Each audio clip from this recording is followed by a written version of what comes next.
We believe if you encourage a pastor, you encourage a church. You encourage a church, you encourage the community. Obviously, when we say encourage, we mean the light of the good news. And we believe that Satan is attacking people who want to take the good news out to Haiti. And pastors every week are trying to love on their people and share God's word with their people. And we believe they're under attack. I believe it's biblically thematic that we are supposed to stand in the gap like Jesus did for someone else. That's being Jesus to someone else. And the reason is we're not going to be here forever. In fact, I think we're reminded we're like grass. We rise up and then we go away. And so I believe we need to take that time and invest it in someone who can then invest in someone else and continue that. I believe churches would have so much more depth, ministries would have so much more depth. So when I come here and we come here with Project Hope, we tell that to pastors. From what I have learned from my study and what God teach me to teach to others, He called me to be a leader, to be a leader of leaders. Now I am a trainer to train new leaders.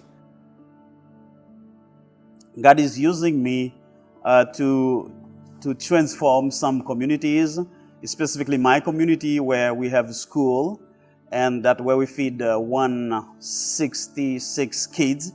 And this school specifically, but we feed 1,400 kids in 14 schools.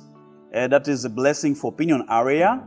And we trying to make evangelism every day. The main things we do here in Project Hope is making evangelism, trying to get people to come to the Lord. And we have many people come to the Lord already. As a witch doctor's son, I never think that in my life I will be a servant of God. And I didn't even think about going to heaven. And that showed me God truly loved me.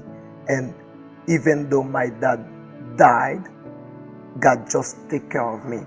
And then the love is just pouring inside of me. And I feel that I need to share that with all the nation and to let them know God has a plan for them, and to let them know God has hope. Some like they are hopeless, and I feel that I need to go to them and tell them that there is hope. There is hope in Jesus. If now I can talk about Jesus, I can talk about heaven, there is hope. And not for me especially, but for all the people who knows Jesus. Yes, that's been a lot for me. A long time ago, to pick up team in Port-au-Prince or in Capuchin, it was so hard.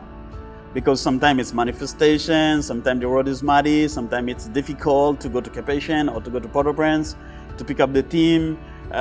Sometimes we can't pass in the road. They block the roads even if we want to go, but we can't. But now with MFI, we have the team here in Pinion at 5 minutes. In 5 minutes, just take the bus and go to the airport and get the team. That is a blessing from God through MFI. I believe it's a personable flight service. It's very personal. And because Christianity is very personal, I love that. So there's just nothing like linking arms with other people in ministry. And so even when the pilots, are linking arms with you, it's not like you met them on a commercial airline. You meet them on an airline that's Christian oriented and Christian based. And so I just love that we're all kind of on mission together. And it's just off the charts, and I think hard to match. And I've never experienced it before, MFI. I want to just tell you from my heart that I love you peeps there at MFI. I look forward to seeing you even early in the morning. I look forward to seeing you when we come back, return to the States, but even how you walk us through every aspect of it, even through customs and care for us. It's just unbelievable. So thank you for your ministry. I've never experienced anything like it before MFI, and I just think you're all wonderful and you're a blessing from God's hand.